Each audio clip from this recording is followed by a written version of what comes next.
So, Chick Log, we're back from our little vacation. Malcolm, did you have a good time on vacation? Mm-hmm. Did you think the chicks survived with all of the stuff that we put in there to help them survive? Mm-hmm. All of them? Every single one? Mm-hmm. Do you think they stayed the same size or that they got bigger? They got bigger. Let's go see. Here we are, just opening up the brooder, and yeah, they're all alive. Every last one of them.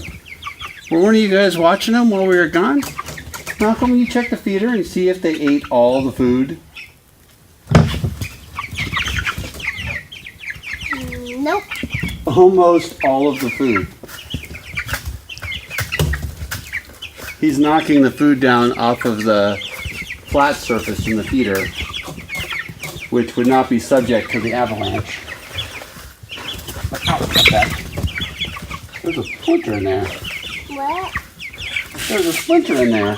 What the heck? So these guys effectively ate 6 days worth of food in 2 days. And they look like it. Because I would say at least every single one of them is 1/3 bigger than they were before. Even the little ones. You know, you can hold chicks. You can hold chicks? That's an interesting idea. So I have a feeling, based on these 3 chicks over here, that at some point today the avalanche inside of the feeder stopped working and they are hungry. So they're like, oh, food, the food fairy came. We are not adding any more food to that bucket. And I will show you what it looks like inside very soon. The interesting thing to see on our chicks now, like this one looking at my finger here, is they are starting to get combs already. That's how fast the Cornish cross mature. They're showing signs of roosterdom. Yep, those ones are doing real cute. All right, we will have another video later when we put them to bed.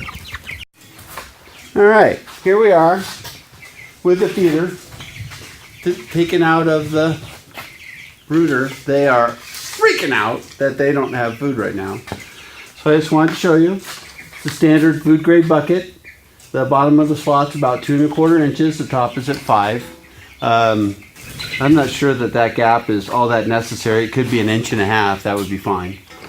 But mine is 2 1/4 to 5. All right. Yeah. And thank you, Muffin. The slot is actually cut to fit into the corner of the brooder and be completely facing on the outside, but I found a way of putting it on the wall and it worked out well for that. I'm going to get a screwdriver and take the one screw out of it and show you how I built it.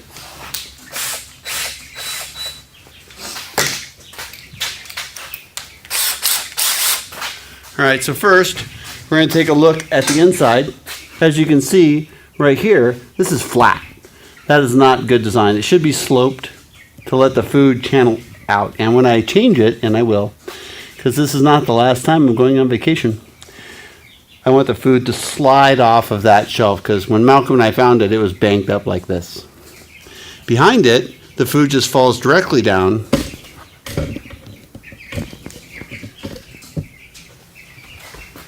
Take out this one screw.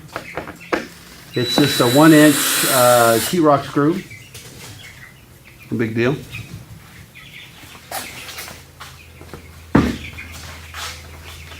And then we'll reach in here and we'll grab the diversion system. Try not to spill it all on the floor. I do have mice in my shop. Or at least one mouse. Yep. And Malcolm, who's also a mouse. And you can see what I did is I put a piece of wood across the top and I just drew a circle on the inside to get the shape of the bucket. Then I made 2 boards that are just 1 1/4 by 1 1/4, and they are 7 inches long.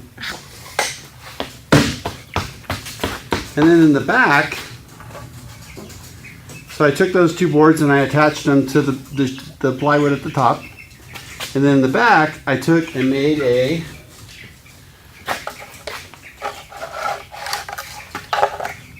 5.5 inch board. So that leaves an 1.5 inch gap here at the bottom. So the food falls down the back and then it avalanches towards the front. Now, improvements that I might make to this is either slope this or notch into it and put the 5.5 inch board here, here, and here so that the food is closer to the lip and it avalanches out. But I think for a 2-day trip, they ate 5 days worth of food. It was super effective. What do you think, Malcolm? Do you approve of our feeder? Yeah. Do they get to use this anymore? Yeah. Absolutely not. They eat way too much food with this feeder and we want to control them. So we're going to go back to a regular feeder. And Malcolm, will we see our YouTube audience tomorrow? Yep. All right, guys. Good night. See you tomorrow.